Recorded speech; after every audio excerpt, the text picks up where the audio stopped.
পাকিস্তানের মাটিতে আটকে পড়লেন ভারতীয় সেনাবাহিনীর বীর, কিন্তু কেন? হুগলির রিসড়ার সীমান্তরক্ষী বাহিনীর জওয়ান পূর্ণকুমার সাউয়ের বাড়িতে আজ সন্ধ্যায় বিধায়ক নওশাদ সিদ্দিকী উপস্থিত হলেন। ভারতীয় সেনাবাহিনীর এই দামাল ছেলে এই মুহূর্তে পাকিস্তান রেঞ্জার্সের হাতে বন্দী। সূত্রের খবর, ভুল করে তিনি ওই দেশে ঢুকে একটি গাছের তলায় বসে বিশ্রাম নিচ্ছিলেন বলে জানা গেছে।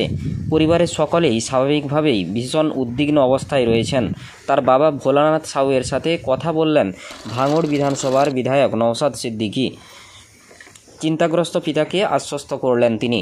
ভারতের নাগরিক হয়ে ভারত সরকারকে জানাতে চাই, যত শীঘ্র সম্ভব উচ্চ পর্যায়ের বৈঠক করে পূর্ণকুমারকে ফিরিয়ে আনার ব্যবস্থা করুন। Bureau report, news 10 Bangla.